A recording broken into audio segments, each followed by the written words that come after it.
We are going to be reading the story, A Fine, Fine School, by Sharon Creech and pictures by Harry Bliss.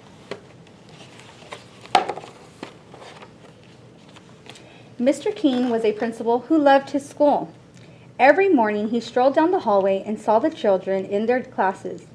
He saw them learning shapes and colors and numbers and letters. He saw them reading and writing and drawing and painting. He saw them making dinosaurs and forts and pyramids. "Oh," he would say, "aren't these fine children? Aren't these fine teachers? Isn't this a fine, fine school?"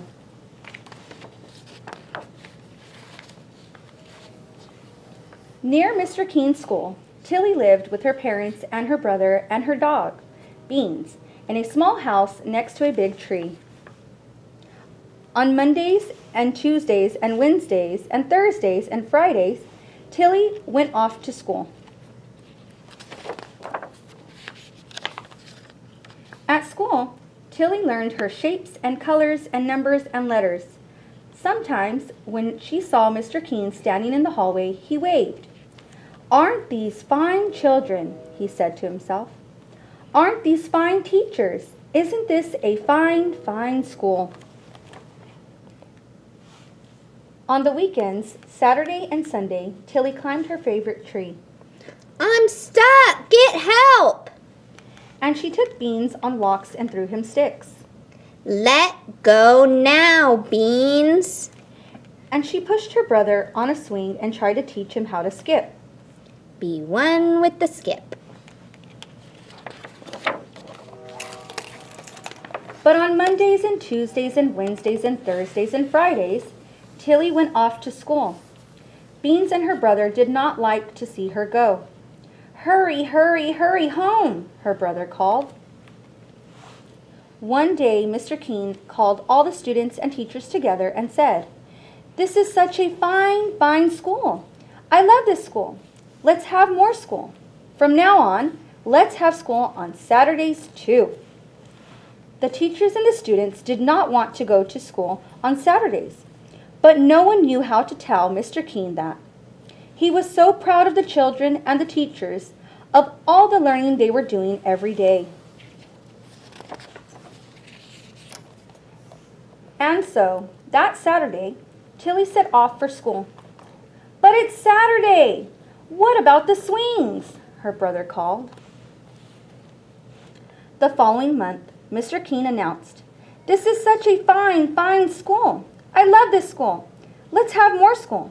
From now on, let's have school on Sundays too." The teachers and the students did not want to go to school on Sundays, but no one knew how to tell Mr. Keene that. He was so proud of the children and the teachers, of all the learning that they were doing every day.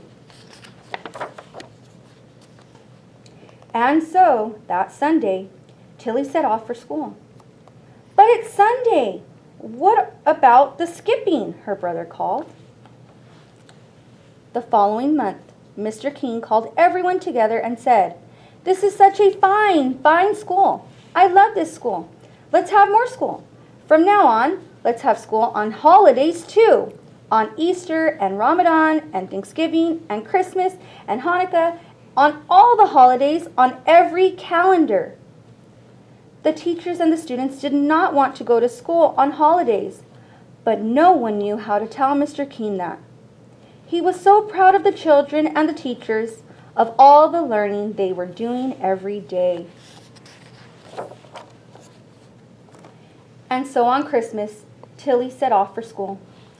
"But it's Christmas! What about Christmas?" her brother called.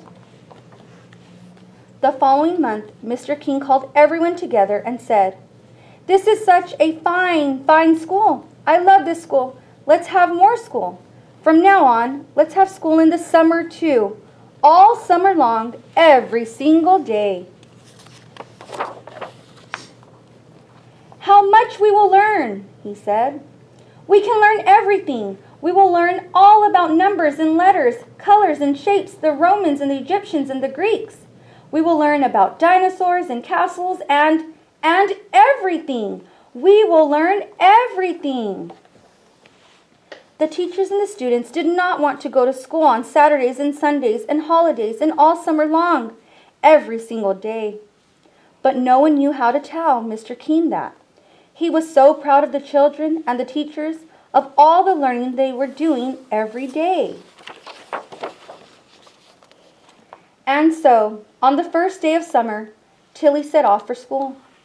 "But it's summer! What about summer?" her brother called. And that day, Tilly went to see Mr. Keene. She stood in his office, in front of his desk. "What a fine, fine school this is," Mr. Keene said. "What amazing things everyone is learning." "Yes," Tilly said. "We certainly are learning some amazing things." "A fine, fine school," Mr. Keene said. "But," Tilly said, "not everyone is learning." "What?" Mr. Keene said. He looked very worried. "Who? Who isn't learning? Tell me, and I will see that they learn." "My dog, Beans, hasn't learned how to sit," Tilly said. "And he hasn't learned how to jump over the creek." "Oh," Mr. Keene said. "And my little brother hasn't learned how to swing or skip." "Oh," Mr. Keene said. Wrong way, Beans. "And I," she said. "But you go to school," Mr. Keene said. "To our fine, fine school." "True," Tilly said. "But I haven't learned how to climb very high in my tree, and I haven't learned how to sit in my tree for a whole hour." "Oh," Mr. Keene said. That day, Mr. Keene walked up and down the halls, looking at the children and the teachers. Up and down he walked, up and down, up and down.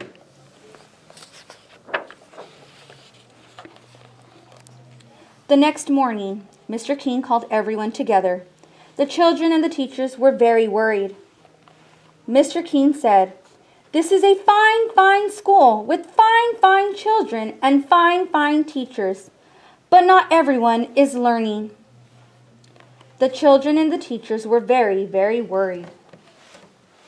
Mr. Keene said, "There are dogs who need to learn how to sit and how to jump creeks." What did he mean? Was he going to make their dogs come to school?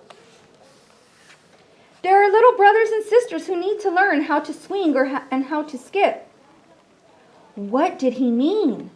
Was he going to make their younger brothers and sisters come to school too? The children and the teachers were very, very, very worried. And you, all of you, children and teachers, you need to learn how to climb a tree and sit in it for an hour, Mr. Keene said. 20 minutes to go. The children and the teachers were very worried. And so from now on, we will not have school on Saturdays or Sundays or holidays or in the summer. A huge, enormous roaring cheer soared up to the ceiling and floated out the window so that everyone in the town heard the fine, fine children and the fine, fine teachers shout, "Fine, fine, fine!"